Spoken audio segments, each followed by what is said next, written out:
lot of you probably didn't hear it because there wasn't no dissing on it.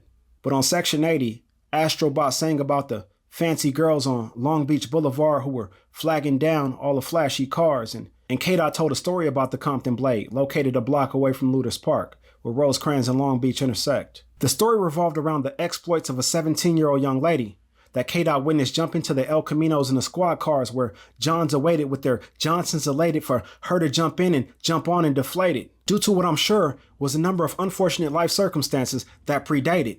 But he pointed out one in particular. He spoke of how her being inappropriately touched by her mother's boyfriend shortly after turning 9 years old led to her living that lifestyle, a lifestyle that would claim her life. She was stabbed after being forcibly taken by a John. He named it Kiesha's song. Kendrick confirmed through interviews that not only is it a true story, but that Kiesha's family was disappointed in him for speaking on it. A story he also told on Good Kid, Mad City in a song called Sing About Me. But that was a specific story about a woman who happened to be named Kiesha. Kiesha's song today is a lot different. It lacks understanding, but it's overflowing with judgment. It lacks empathy, but carries an abundance of denigration. It lacks nuance. It lacks that first-person point of view. In fact, the song that is sung about Kiesha today lacks even a Kiesha. It's funny how so many black people get offended when I say black men or black women, when I point out something reprehensible that one of us has done. Then it's not all of us. Then I'm highlighting the worst of us. But we so easily attribute the actions of the worst of us to just a handful of names that are mostly associated with us. Now that ain't black women, that's them Kieshas. Nah, that ain't them Kieshas.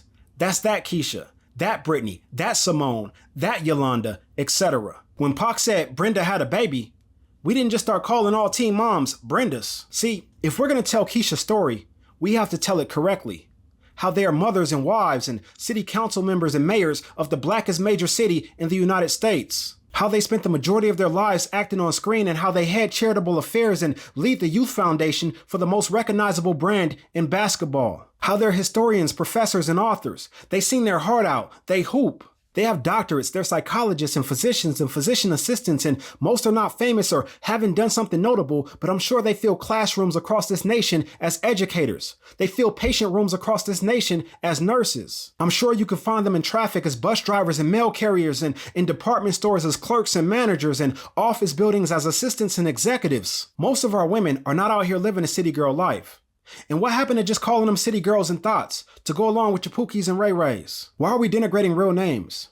Why are we painting this negative picture of my brother Tyrone? Acting like every one of those brothers are these big brutes who are ruthless and causing destruction in their communities. Like every Tyrone got 4 or 5 baby mamas, a litter of kids, and are unemployed with felonies. Now those brothers are actors and ball players and coaches and boxers and blues players and pianists. They are professors and biologists and state assemblymen and church members who have elementary schools named after them. They are plumbers and firemen and barbers, and most importantly, they are fathers and husbands. Stop doing this goofy ish to our people. Stop trying to find the blackest name you could think of to label the worst of us. Mofos are so quick to make jokes about how ghetto somebody's name is just because their parents didn't give them that slave name that y'all used to. Truth be told, there should be more Katangis, more LaQuishas, more Beyoncés, and even more Keishas and Ebonies. Just as there should be more Quincy's and Quintins and Miles and Ahmads and Malcolms and Tyrones. Names that may belong to a different ethnicity and origin, but are mostly associated with us today. And when someone gets creative with naming their young, we should applaud that instead of laughing at it. My father named my older brother Supreme Zaki. He got laughed at for that name. But do y'all understand how much he loved having that name?